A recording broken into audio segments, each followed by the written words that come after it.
Welcome, listeners, to episode 23 of Future Secured. And today, Jason and I are joined by special guest Vaughan Shanks, co-founder and CEO of Cydarm Technologies. Sidearm's an Australian cybersecurity startup that's focused on advancing cyber response management for security operation teams. Today, Vaughan is going to share his journey through the cybersecurity world, and we're going to explore things from his early inspirations to founding Sidearm and the unique challenges that he's faced along the way. His insights will offer, hopefully, a compelling look into the evolving landscape of cybersecurity and the resilience needed to navigate it successfully. So thank you so much for joining us today, Vaughan. And over to you, Jason, to throw the first question. Thank you, Tommy, and welcome, Vaughan. Yeah, no, I was looking forward to this one. This is a good way to kick off the new year. Vaughan and I have known each other for a while, and he was giving me a bit of grief even before we got on here. So I'm looking forward. I waited till we record till I return serve. So, Excellent. Bit of jousting. I love it. Besides having the sexy logo on the shirt, which you're well known for, can you just for the listeners out there that might not know about you and Sidearm, give us a bit of a brief history and time, sort of how you've ended up at this point, and how you got into cyber originally? Right. Well, depending on how far back you want to go, let me start from Birth. when I first got birth. I was born at a young age. Actually, survivor of paper cuts. I will start from not long after birth. In fact, when I was maybe about 4 years old, my mother was actually an analyst programmer, which nowadays you would call a developer, and she used to bring home decks of spent punch cards. So these are these old school cards about so big, and they've got a bunch of holes in them, and you basically feed them into a card reader, an optical card reader, and it would load a program onto a computer. And my mum used these all day long at her work, and being, thrifty, she would bring home the spent punch cards and just give them to me, and I would scribble on them with crayons. So, basically working with computers is like, even before I even had, this was at a time when the average household didn't even have a computer, right? Our connection to the world was this long curly wire with a telephone on it. And that was shared by the whole family. So, between scribbling on these punch cards, and then my mother would bring home this, it was called the terminal. And imagine a thing, it looks kind of like a suitcase, like the sort of box you keep a sewing machine in with the lid on, with the lid and the handle on top. And she'd bring it home. And this was sort of early days telecommuting. And she would set it up on the family kitchen table and open it. And it was like an old school, like electric typewriter with a 3-line vacuum fluorescent display. And next to it had these 2 rubber cups. And she would take this telephone with the long curly wire and plug it into the acoustic coupling, these 2 cups, and then dial the number, using the rotary dial. And I would make that, that squeaking, hissing kind of sound. And the next minute, you're on the internet, right? But you've got 3 lines of text, and you're trying to, and so my mum was an analyst programmer, and she's writing code with a 3-line high display. So the rest of it has to live in your head or in the printout right next to you. And so that was the world like I inhabited as a young child, and how I guess I just came to think of computers as being part of life, really. And where did you grow up? Where did you grow up? Where did you start life? Was in southeastern suburbs of Melbourne? Oh, there you go. Okay. Just a suburban kid from the southeast. Yeah. I was in Glen Waverley, so it mustn't be too far away. Oh, we were on the same train line then. We were on the same train line. Yeah. So flash forward, and I'm studying computer science and computer systems engineering at university, so double bachelor degree. At the time, the TER to get in there, I studied very hard. I didn't really need. I could have partied a lot more because no one really wanted to study this. It wasn't hard to get into. But the year I started was the year that the World Wide Web really took off. So Tim Berners-Lee had invented this thing. I'd heard about it years earlier because, I was always surrounded by computers, but most people didn't know what it was. I remember offering a friend, hey, do you want to send emails to each other? And she's like, what the heck? Like, no one's going to email. That's so dorky. Like, that's ridiculous. Well, you're such a nerd. Like, And so, but anyway, later in the year, she's like, hey, can you explain this email thing to me? Like you said it one time. I'm trying to figure out because everyone's on it now. So that was the year that the internet really took off. And while I was at university, I went to RMIT University here in Melbourne, and I really enjoyed crypto mathematics, and so I got right into public key encryption. I found that fascinating. I was never quite good enough at the maths to focus on that aspect of it, but just at a conceptual level, I thought public key cryptography was just so cool. Sending secret messages, having this cool. irrefutable proof. What's that? Still is cool. It's still cool to me. It's cool to those of us that are like, yeah, it's still, I still, every time I think about PKI, I think it's very cool. And so I did that. And then around the similar sort of time frame while I was an undergrad, I got a job as a systems administrator at a nearby university, not the one I was at. And I'd been fooling around with NetBSD and Linux and various other derivatives for a number of years, like since high school. And so I was able to administer this system. It was a system running IRIX. It's an old Silicon graphics system. And basically got paid employment as a system administrator, which was pretty cool. And next minute, one of our tripwires goes off and we catch someone actually trying to hack us on this system. So it was a shared Unix system with a whole lot of students on there. And one of the students thought they'd have a crack. And me and my colleague went into overdrive, like locking everything down. It turned out IRIX was wide open. We started basically beefing up the security. And I got really curious about the kinds of things that a determined attacker could do. Because when you start installing these tools, you're like, let's run loftcrack over the password file. And my very, very clever password like just dropped out like that. And I was like, holy smokes. Like, I thought my password was secure. Turns out it can be cracked in, seconds. And, so it just got me thinking a lot about security. And I think the obsession has been with me since then, since the late 1990s, basically. And then when did you end up, like before you did Sidearm, was it ASD you were at, or where were you at before prior to sort of getting into doing Sidearm, just to sort of jump forward a little bit from there? Yeah, ASD was a step in the journey, or DSD as it was when I joined, showing my age a bit here. I went to DSD because I wanted to work with big data and work on challenging problems, and I just wasn't seeing a lot of that, readily available in the corporate world. And I knew the government had access to massive amounts of data.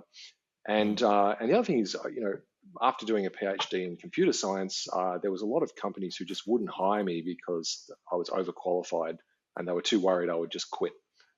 So I knew that the government was very interested in hiring people with higher degrees, and I knew they were interested in the research that I had done. So I joined DSD at the time in the grad program. Worked there for about a decade. And then following that, I went to a Silicon Valley-based software vendor for about 4 years. And that's where I'd lived in the US for 3 years while I was working for the Australian government. So I actually went there as an integrated officer into a US government agency. And it really unlocked a thing inside me that was the desire to be an entrepreneur. And I remember I met this other Aussie guy through a social function at the embassy, actually in DC, and he was an entrepreneur, and we got chatting, and I was just super excited by what he was doing, and he said, I can sense that you have the same passion that I have that drives you, and you are an entrepreneur, you just haven't found your jam yet, sort of thing. So at the end of my time at when I was getting towards the end of my government career, I said to my wife, I think I'm going to quit and start a business. And she's like, that's like really dumb. Like, you don't know anything about business, nothing. I was like, fair point. Yep. Maybe I should go work at a place that's the kind of company that I'd want to start, and then figure out, if it's for me. So I went and worked for this Silicon Valley-based vendor, met a lot of very smart people, really absorbed the culture of Silicon Valley and how people think, a lot of book recommendations, a lot of, I guess, business practice, ways of thinking about solving problems. And when the time was right and the opportunity came up, that's when I jumped across and started my own thing. Yeah, when was that? What year was that, Vaughan? Was that 2018 or 19 that you did that? 2017, actually. 17, Yeah. okay. It was 2017, okay. Yeah, I think I met you 2018, I think it must have been. Yeah, it would have been Just early after you 2018. started. Yeah, yep. Yeah. And Yeah.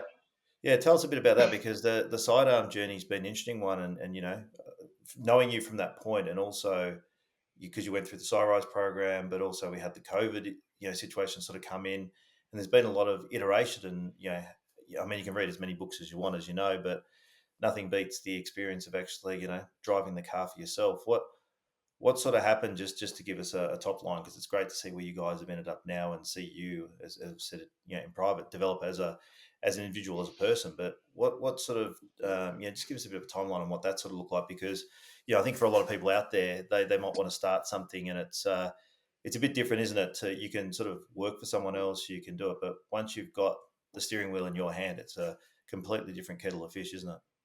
Totally. And I would, for anyone who's interested in founding a startup, I would not recommend doing it exactly the way I did it, especially not in the current the current economy. Yep. But 2017 was a time Different of world. venture capital was readily available. Startups were very buzzy. A lot of Australians had never heard of the word startup, and it was sort of, what does this all mean? I'd been listening relentlessly to this podcast called The Startup Playbook with Rohit Bhargava. Hi, Rohit, if you're listening. And I'm sure he will be. And then on that podcast, he interviewed a gentleman who is now, I regard as a friend, Scott Handsaker, about this new accelerator program in Melbourne for cybersecurity called Cyrise. And I thought, wow, this sounds right up my alley. And I went to meet with Scott, and he said, you should throw your hat in the ring. You might actually have a chance of getting into the accelerator program. So it was a competitive selection process, and got in, cohort 1. So the very first time they'd run this, and Scott Handsaker and Kirsten McIntosh were just like amazing mentors through that journey, and many other mentors that helped. So I've got all them to thank, and really filled the gap for me of what I didn't know about business. Now, the thing that I did that I don't recommend anyone else do is, so my Silicon Valley job was one of those jobs where they make you sign a form saying anything you do belongs to us, right? You can't have a side hustle, okay? So what I did was I quit my job, I finished up on Friday, and I started Sidearm on Monday with just like an idea written on the back of an envelope, basically, like equivalent to that. So completely cold start, no income, no co-founders, nothing. It was just what I'd already done a little bit of problem validation. I'd interviewed a bunch of people I know about the concept for the company, and did they think this would be useful to them? And I had some really strong signal that this was a worthwhile problem to solve. But apart from that, it was just nothing. Started with absolutely nothing, and I would really not recommend doing that. I would tell most people maybe do some consulting or some contracting, and build your startup in your spare time. Find a job that gives you enough space to do what you need to do, be it after hours, weekends. Start prototyping a product. Go through, learn as much as you can about the startup process, and just try and do as much of that as possible before you commit and go completely unemployed, basically. Yeah, that's a good point, because I think that's the thing, isn't it? Is that like, so when we built CyberAware, and John and I had done some stuff before, you learn the lessons from that. So being your first one, but that was exactly what we did with CyberAware. We built the skin of it, like conceptually, if we did this, and it wasn't until we'd sold to pitcher partners and IAG, et cetera, that we're okay, now let's bust our ass for 3 weeks and code the shit out of this to actually get the thing up and running, and almost be manually running it in the background, like the Wizard of Oz behind the curtain, for the first part of it, to actually get it going, right? Because until someone's wanting to pay for it, it doesn't matter how good you think the idea is, until someone actually writes out a check, like for 14 grand or whatever the original, which was what the original sale was, but for the first customer. But until you start proving that, and people say, I'm going to pay you for that, that's when you jump. I mean, we were doing obviously other things, but I think that's a great piece of advice from you, is that have that proof of concept, have the fact that people were willing to part with money, and if you can, especially in the situation you're in, because it does put a lot of stress on your relationships as well. Marriage isn't straight Absolutely. like this, right? So I've got a Yeah. question for you. Over those first 2 years, because how did you're coming straight out of kind of more technical background, how did you handle things like getting customers and having a sales pipeline and kind of building a brand? How did all, because that's all very, very different from the core cyber solution you were building. How did all that kind of stuff come about? Easy, hard? Yeah, I'll be honest. When I started, I probably would barely know the difference between sales and marketing. I was just like, how do you? I've never been a salesperson. I've done, I guess I've done what you'd call technical pre-sales as an engineer, Mm. but not like lead generation or doing initial sort of sales pitches, that sort of thing. So that part, and then marketing is a whole other discipline, and so really. How I approach that is I'm just naturally very curious and I love learning stuff. So we had these compulsory subjects at university around accounting and Mm. economics, and most people hated it. They're like, "Why do I have to learn this? I'm going to be an engineer. I don't need to know double entry accounting." I just went after it with a voracious appetite because I was like, "This Mm. might be useful someday," and I'm curious about how it all works. Like, how do these like businesses operate? And so similar thing. Like I just the Cyrise Accelerator had a lot of effectively master classes with people who are absolutely top of their game. And I was the one, leaning forward, my pen barely stopped moving, just scribbling down notes as fast as I could, asking questions, reading stuff in my spare time, just devouring everything I could, trying to learn, what is sales? What is it? What does it look like when it's done well? How do you do Mm. marketing? How do you manage a business? Like all of these, what does all the terminology mean? I mean, the first time I got a term sheet from an investor, it was, a dozen pages long. Mm. I thought, well, surely a term sheet is like literally a sheet. It's like, no, it's a lot of sheets. And there's a lot of big words in there. And you read it and you're like, I don't know what any of this means. Like this could, they could be getting away with anything and I wouldn't know. And so I downloaded an audio book called Venture Deals. Totally recommend it, by the way. Brad Feld and Jason Mendelson. I think I've got those names right. And I sped read it on 2x, like as an audio book. So basically just burned through this book and I was like, oh wow, now I know what a drag along clause is. Now I Mm. know what like preferences mean and all this stuff. And so so just learning this stuff on the fly, in the thick of it. And I mean, some people, will go and do an MBA, and kudos for having the commitment to get through that. Mm. It's a huge achievement. But for me, it's like, look, as I've been name dropping in this interview, I've in cases not obvious, I've spent a lot of time in formal education, getting degrees and stuff. And I'm like, there's no way I'm going back to spend more money and time getting an MBA. Like, I'll just figure it out along the way. So that's how I That's approached the it. quickest way to learn, isn't it? Yeah, I mean, sort Yeah, of your approach is very building the good. plane on the on the way over, right? You jumped off the cliff and you're basically building the plane on the way down. So, and it does. I mean, whatever time frame you give yourself to do anything, usually that's when you'll get it done, right? So, you can Exactly. say, I'll get all these things and I'll wait for the sale. But I've seen both approaches sort of work, but it can be fraught with danger. And just going back to that one, because having a supportive partner, I think, in whatever facet is important. Was your wife working at the time, or did she have capacity to basically cover you, or what was the situation there? Yeah. So we had her income. Mm. And what many people didn't know is we actually had a baby on the way when I left my Mm. job. Now we both Yeah. knew that, but Mm. many people were shocked and said, "Oh, how could you leave a well compensated job when you knew you were going to have a baby in about 5 months' time?" And it's like, well, there's never a good time, right? What are you going to do? Wait till the baby's born? I mean, Yeah. I have kids already. I know it's like mayhem with like a baby in the house. At least while it's still gestating, it's quiet. Mm. Yeah. So And um, you're not going to get much sleep anyway. exactly. Might as Yeah. well. So yeah, there was. It is. What the advice I usually give people, sort of, you've got to get your health in order before you Mm. start. I think any business. Kudos to Right. any entrepreneur, whether it's a startup or you're opening a cafe or a barber shop, whatever. It doesn't matter.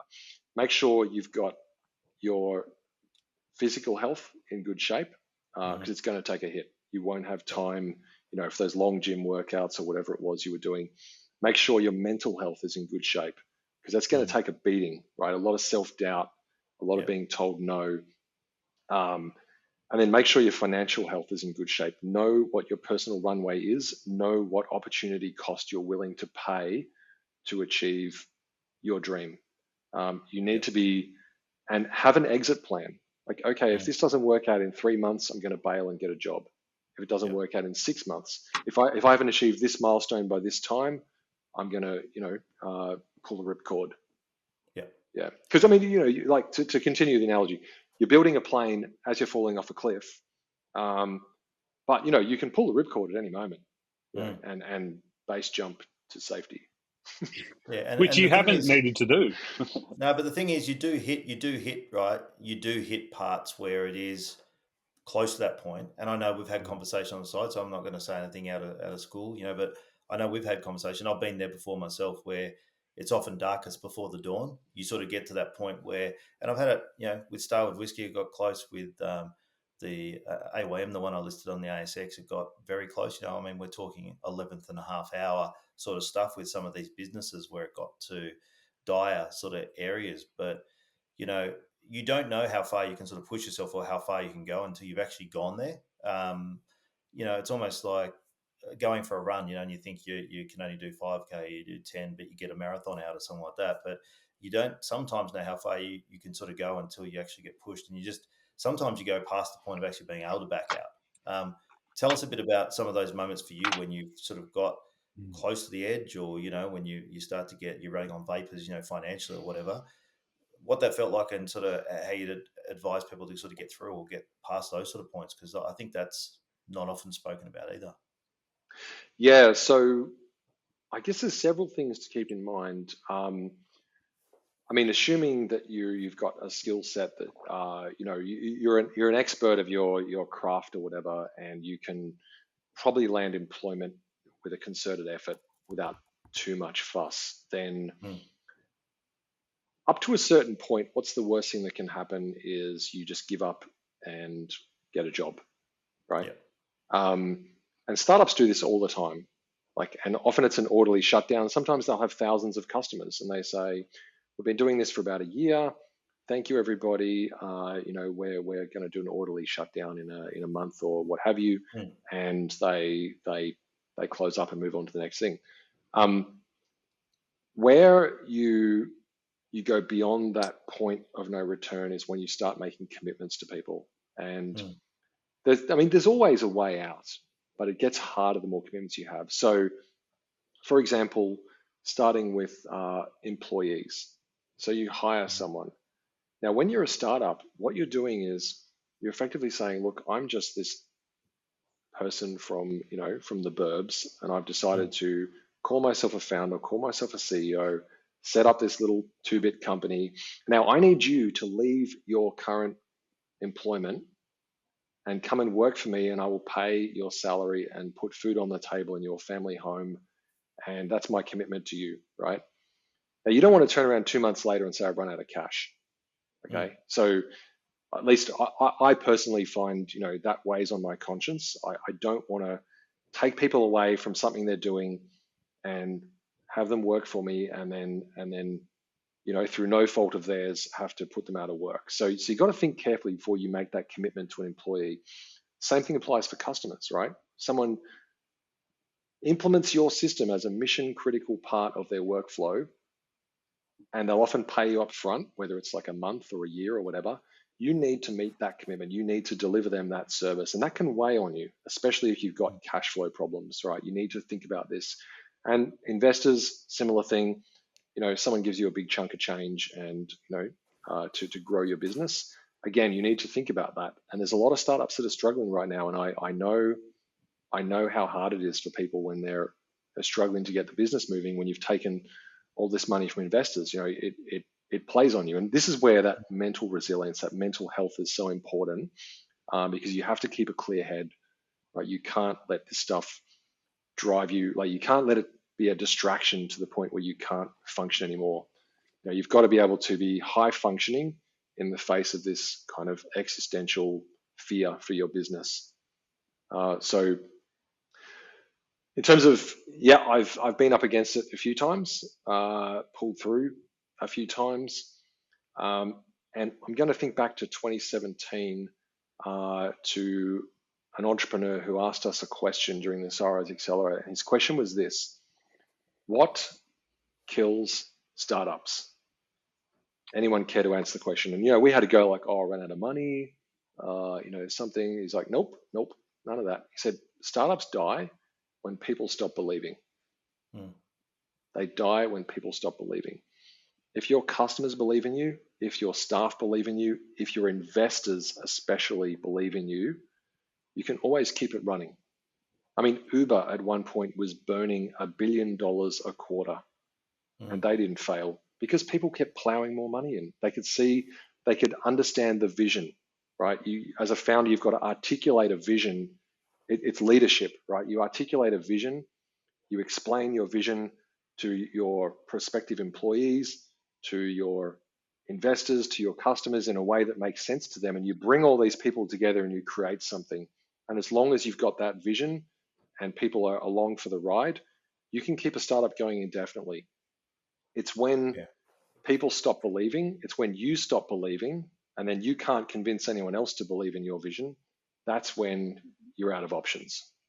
It's also when they don't pivot or move with the market. And the good thing about being a startup is you're usually nimble enough that you can actually move, which a lot of bigger companies often you're competing against don't have that capacity. So, and I think that's an advantage we have. And I think from Australia too, I think we're made of fairly resilient stuff, generally speaking. So usually when we're having a crack, we have a decent crack. We don't give up without trying. So now tell us more now. I'll let Tommy jump in just around some stuff around Sidearm, because you guys have had some decent wins of late, and you've been crunching away for a long time, but you're getting some really good traction in the market. So I'll let Tommy, maybe ask some stuff around that. Yeah, just look, in the security operations space, and tell us a bit, who are your customers? How are you doing? Growing the last year, you had some, good news a little while ago. What's it looking like, and what's 2025 looking like for Sidearm? Yeah, so our customers are mostly enterprises in the, let's say, government and regulated space, or people serving the government or regulated spaces. The reason being that our core product is based around the idea of case management. And if you have policies or regulations that you're following, or you need to follow regulations because of your industry, then you will know that you need case management. And we often come into organizations that have been trying to make a fist of it using a generic ITSM system and getting frustrated and failing and saying, we just can't get the outcomes we need using generic ticketing. We need something a bit more specialized. And we also want to improve our processes by making them faster and having more guidance for the people implementing this problem. I mean, cyber operations is a problem of volume, velocity, and variety. And it just using an ITSM type approach just doesn't cut it. So that's where we have been most successful is those regulated entities that need to do security operations to a high standard in order to win. And we enable that mission. And as you're kind of, in the last year, connecting with new customers, are you finding you're still having to educate them a lot about, we've just seen more legislation pass around cyber, or are you finding that they're coming to you, in the last 12 months with more awareness? I'll be honest, it's a really mixed bag. Most people are very well aware of the regulations they're supposed to meet. Some of them have very strong opinions on how they're going to go about doing that. And some actually are keen to hear from us, like how they should approach that. We work with a lot of customers, so we can take the approaches that some of our other customers do and sort of combine them and say, well, this is the general approach that we find has worked well for other customers we work with. So it's the level of maturity in security operations varies a lot, and sometimes we just sit back and listen or ask questions, and sometimes when invited, we'll lean in and proffer some advice based on what we're hearing from people who are doing this already. Cool. And I was just wondering, what's your head count now, and how fast are you growing? Is it kind of you're heading towards scale up soon, or are you still in that kind of startup space for a little while longer? We're still very much a startup. When it comes to head, I mean, we're still a team of it's about 10 people at the moment, and I think I don't like to measure progress by headcount. Have you heard of a platform called Blue Sky? It's kind of like Twitter. Yeah. Yeah. It's the new attempt to replace it. Yeah, I did grab an account, just in case. All right. So that whole company, it's a global company. They've got tens of millions, maybe even hundreds of millions of users by the time, by this week. They only have 20 staff, right? You can, if you use scale effectively, you can build substantial products that are well supported, using a relatively small team. So I don't tend to think about it as, okay, we've got some more finances, let's go hire a bunch of people. I think about how are we going to use this to grow our offering, to deliver more value to more customers, and does that require hiring some people to make that happen? Yeah. Yeah, that's a better way of thinking of it, because that's exactly it. Is it? I think that's, and the more people you add, and it can get an ugly number once it sort of gets to that 20 mark as well. So when you're keeping under a dozen or 15 max, it sort of is something you can sort of still manage pretty well. Once it starts populating past that number, and that's an ugly stage, that's sort of in between 20 and 50 sort of number. And then if you ever get up to that 180 plus, then it's just you're never going to remember everyone on a first name basis if you ever walk the floor of your own company. I mean, it's you want to try and keep it realistic for the product you're creating, and actually what do you actually need. I think people, as you say, Vaughan, when they get the capital, they expand too quickly into getting headcount up because they think that's what they need, but often it sucks up a lot of cash which is not needed. So I think the way you're doing it, playing it, is the best way to run it, and putting the money where it's actually going to have the most benefit and get bang for buck, so to speak. Yeah, for sure. And I think it's part of building a product company that the focus is around delivering the best possible product capability to your customers. Now, if you were running a services company, then headcount is everything. Yep. Every head you have is part of your margin, or maybe the ones who are doing services. And so the more people you have, it's a mark of success. And I think for a lot of Australians, it's hard to shift that mindset because we are a very services-led economy. And shifting from we're delivering a service with a whole army of people to actually we're delivering a product with, the smallest team possible, but no smaller, right? Yep. So just how do we make this scale? Yeah, I love that way of looking at it. Earlier you mentioned, you wouldn't really want to be starting Sidearm today. In Australia, it's a real challenge getting these kind of things up. There's often a lot of grants and stuff like that, but then when you come to sell into government, it's a real challenge. What do you think some of the levers that could be pulled? We're heading into an election campaign. We might end up with a different government, so there's very little difference between the policies when you drill into it around cyber. But, what do you think some of the things, in your experience, where pots of money or, levers could be changed that you think would make a big impact for, Sidearm's ability to grow and go global, and also for other people coming up in the cyber industry? Yeah, so I would definitely still start Sidearm today. I would just go about it differently. I wouldn't be quitting a high-paying job and starting with nothing. I'd be easing into it gradually and, proving. I mean, I think what it comes down to, putting aside politics, I really don't think politics will affect cyber as much as people think it will. Regulation, deregulation. I think there's only one way that cyber regulations are going, and it's a positive ratchet. It's going up and to the right with regulation. So in that sense, I think the field will have ebbs and flows, but it depends more on the health of the overall economy and how much companies can afford to put into their bottom line defense. And I think, though, for startups, if you look at the way that you create a company from scratch, the big difference right now is we are post-ZERP. So for a number of years, we had this zero interest rate policy, like off the back of the GFC. It was all about economic recovery. You had effectively negative interest rates. So you could put money in a term deposit and get like 0.5% or something rubbish like that. So what's happened is we've had COVID.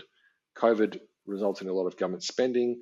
We've then since then had inflation come to haunt us post-COVID, and that's driven up interest rates to control the inflation. And that means that investing in startups no longer looks as attractive as it once did because interest rates are higher. Pure and simple. Now, is venture capital a bad idea? No. And I'm not going to get into the comments in LinkedIn and argue with people because there's a lot of people saying bootstrapping is the only way. It's it's like, how much do you like your iPhone, right? Like, how much do you like using Ubers? How much do you like any of the modern conveniences we take for granted? None of this exists without venture capital. You can't bootstrap your way to, a significant technology breakthrough. Like, who likes Starlink? Who thinks Starlink? Like, you can't bootstrap Starlink. Basically, you need venture capital. But when you're first starting out, you might want to wait longer before you raise venture capital. Maybe depending on what you're doing, you might not need to. I think the important thing is to say, what does the business need to embark on the next stage of the journey? And where would I fund that? And sometimes the answer is venture capital. Sometimes it is we can direct free cash back into product development and grow it that way. So, and of course that equation changes. If zero interest rate policy comes back, as I'm sure in 2-3 years it will, you will find again that VC market gets really hot, and suddenly people are funding all kinds of startups at very early stages and throwing a lot of cash at it. At the moment, there's startup funding happening, but it's being applied very selectively to the very successful companies. And I think the check sizes are a bit larger, so it's concentrated on a few. And that's fine. It's just part of the cycle, breathe in, breathe out. Yeah. In terms of... I think I was going to say, Vaughan, just on that, if you looked at some of the numbers from last year, it looked like there was a pretty large number put into cybersecurity companies, but actually Wiz sucked up a lot of that money by itself. So actually the market was pretty low, but Wiz took a large chunk of it. So if you looked at it just as, there's a lot of money got pumped into cyber, but Wiz took about 60% of it, right? So you got to look below the numbers. And this is, I think, just generally speaking, people look at top line numbers all the time. And in business, you need to crunch through the numbers on anything you're doing. And to Vaughan's point, that's how you work it out. Like when we did, and it depends on your business. You said like when we did Starwood whiskey, Starwood's a long burn because it was maturation of whiskey, which can take between 3 and 5 years. So we were doing numbers from 2007 up to 2022 because we had to work that out. But we knew there was going to be a strike point when we got to a certain point where the likes of Diageo or someone will have to buy in to expand and grow that company. So you have to be prepared for what that suitor looks like as well. I think the other thing is too is when taking money, who ideally would you like to get money from, or who do you see as an ideal partner? Is it investment in just for the investment sake, or is it investment from someone who's going to add some other elements to your business, whether it be from mentorship, introducing new customers, whatever the case may be, or eventually buying you out? So, I think when we're talking these sorts of things, there's multiple ways to skin a cat, and I just don't think that there's one size fits all. So yeah, I agree with you. If someone tries to pot in the comments, I'm happy to jump in and go toe to toe. I'm happy with that. So bring on the comments. Let's go. Bring on the comments. But look, to the listeners, if you are thinking of jumping in, without venture capital, we probably wouldn't have had Vaughan Shanks' lovely video in the self-driving car at RSA in San Francisco earlier this year. So that's right. All right, Vaughan, we definitely wouldn't. Yeah, we definitely wouldn't. And I think Jason and I walked past one of those that was quite confused that stuck behind a moving truck. It wasn't going anywhere. Unloading furniture, blocking a driveway. Just to wrap up, what are your kind of strategic goals for Sidearm in 2025? So we're very much focused on growth. We want to grow the customer base, and certainly internationally, we want to grow the customer base. And this is partly about growing the company, but it's also about if we can grow the company bigger, then we can actually deliver better capabilities to our existing customers, right? We can deliver more economically, like higher quality software, and that does more things. So that's our number one priority in 2025 is growth. Yeah, fantastic. Perfect. And let's get everyone helping on that, because I think this is the thing is and we've spoken about this a few times on here. I mean, we're up to episode 23. Some people said they didn't think we'd make it past 1 or 2, but that's okay. Which is fair call. Persistence and drive. Yeah. That's right. Yeah, That's it. we just don't give up. We don't give up. Who cares? But the thing is that I think this is something we've been really banging on about, and something we're really keen on driving home in 25 is. And I know all the people, like we know Attack Forge and, Cyberware, all different companies that we talk about, we all help each other out, right? But I think outside of that little realm, we need more support from government. We need more support from customers. We need people to start buying and utilising the great Australian and sovereign capability we have here. We talk about it in documents with 2030 strategies and all these different things, and that's all fine. But the rubber really meets the road when people start to buy and put money into these businesses, right, and invest into the quality business got here. I mean, you guys have been around for a long time now. We're talking 2017. We're now sitting in 2025. How much more proof do you need that this is a shit hot company and that you should be getting involved with it, right? I don't think we should be waiting this long to have enough proof that Sidearm is a great company and that it should be supported. So in whatever way that we can get people who are watching this to pass this on or recommend Sidearm or just getting your name out there as known. And Vaughan to follow on LinkedIn is great to follow as well. His opinions and what he puts out there. It's one of those founders rarely that just doesn't push the barrow for Sidearm, is actually talking and about the market in general and gives some really great insights and honest insights on his thoughts and feelings rather than just pushing the barrow. And I think you should push just quietly Sidearm a little bit more on that. But that's because I think I just we want to do these sorts of things to highlight and spotlight the great people in the industry that we have here. We've had Paul on here and, multiple people that have done startups and great CISOs and all that sort of stuff, but it's just to shine a light on the fact that we've got a great community here. We just need the stage to get on and actually be seen and to be heard. So, we'll share as many clips as we can here, but just get on to Sidearm and recommend it to people. And, that's why we're trying to find out who's it ideal. We're talking about this. If you want to do a startup, talk to Vaughan or myself or anyone. We're happy to help, right? But just take the jump like Vaughan did, and and get started. So that's my piece. Just to sort of finish up with Vaughan. I appreciate you being on, mate, and it's been great watching your journey and growth, over the period as well. And Tom and I will be in RSA again, so we'll watch you drive around in driverless cars again, but make sure you get the right one. I'll see you there. Uber driver that's jumped out, right? But but there's anything we can do to help anywhere, and just push great companies like Sidearm. We really need to be doing so. I'll let Tommy wrap it up, but that was my little soapbox for. Thank you. It's appreciated. Thank you for the encouragement, and definitely keen to meet more potential customers. Yeah, thanks, Jason. Beautifully put. Look, I think I'm always looking for the takeaways when we have these conversations, and I think that there were 3 very, very good tips you gave about where you need to get yourself when you're starting this. Your physical health is in good shape, your mental health is in good shape, and your financial health is in a good situation. But I also love that quote you shared. What kills startups is when people stop believing, and then you added on, if your staff, customers, your investors believe in you, you can keep going. So that passion, another version of culture eats strategy for breakfast, culture, passion, leadership, it's so important. So thank you so much for joining us, Vaughan. Jump onto LinkedIn, listeners, follow Vaughan, have a look at Sidearm, recommend them around. They're a fantastic company, and we want to see them go global and, unicorn status in the next few years, and world domination, absolutely. So thank you everybody for listening. Cheerio, guys.